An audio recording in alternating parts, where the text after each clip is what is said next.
Muy buenos días, nos encontramos nuevamente con el Manual del Maestro para seguir aprendiendo algunos aspectos del libro más importante de los cristianos, del único libro de la Biblia, la Palabra de Dios. Y en esta oportunidad vamos a hablar sobre la estructura de la Palabra de Dios, la estructura que tenemos en la Biblia. Podemos decir que la Biblia tiene dos grandes volúmenes o dos grandes testamentos. El uno lo conocemos como el Antiguo Testamento y el otro lo conocemos como el Nuevo Testamento. ¿Qué encontramos en el Antiguo Testamento? En el Antiguo Testamento se nos presenta la alianza de Dios con su pueblo, con el pueblo llamado Israel, el caminar de ese pueblo, sus fracasos, sus victorias, el acompañamiento de un Dios que nunca los dejó solos, que los salvó, que los reconcilió, que los perdonó, que los levantó, que les dio leyes, que estuvo con ellos día a día en ese caminar. Eso encontramos en el Antiguo Testamento. El Nuevo Testamento, tanto para la Biblia católica como para la Biblia protestante, está conformado por 27 libros y habla de la vida y la misión de Jesús de Nazaret, del Hijo de Dios. Habla de la vida de los discípulos y habla de las comunidades primitivas, de cómo se fue formando lo que hoy conocemos como iglesia. Ese es tanto el Antiguo como el Nuevo Testamento.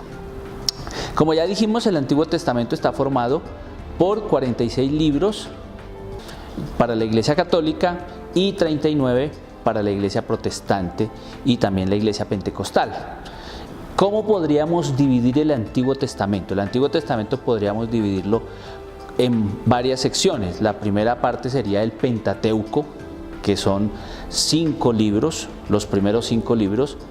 Luego vienen los libros históricos, que pueden ser unos 17 libros, donde se nos narra algunas historias del pueblo, donde se nos cuenta cómo se fue conquistando la tierra, donde se nos cuentan muchos de esos elementos primigenios de este pueblo que luego conocimos como el pueblo de Israel. También encontramos literatura o los libros proféticos que nos hablan del mensaje de los profetas, que eran hombres de Dios encargados de transmitirle a estos pueblos la voluntad de Dios para ellos.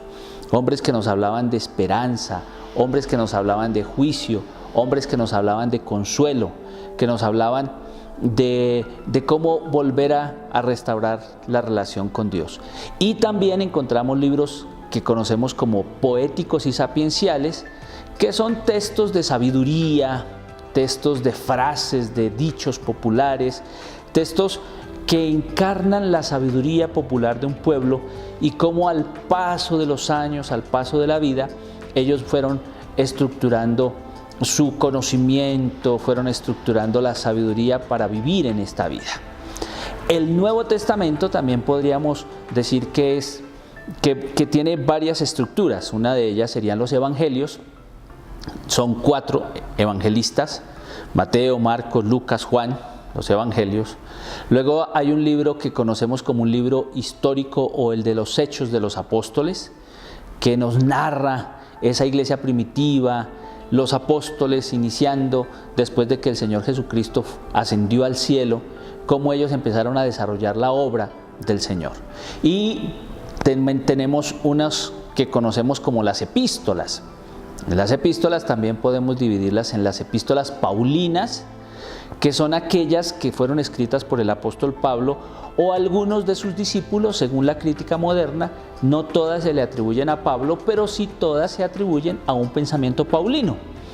Y las epístolas universales, que son las epístolas, por ejemplo, la primera de Juan, segunda de Juan, tercera Juan, primera Pedro, segunda Pedro, Judas, Santiago, son epístolas que algunos se las atribuyen a los apóstoles y otros se las atribuyen a discípulos que estaban profundamente impregnados por el pensamiento de estos personajes y por eso llevan su nombre. Y como parte final tenemos un libro que llamamos un libro de Apocalipsis o Revelación, que está estructurado, construido de una manera un poquito distinta, echando mano para aquella época a una literatura que se conocía con el nombre de literatura apocalíptica, que más adelante vamos a observar en qué consiste. Así que sigan en este espacio que vamos a seguir aprendiendo mucho acerca de la Biblia.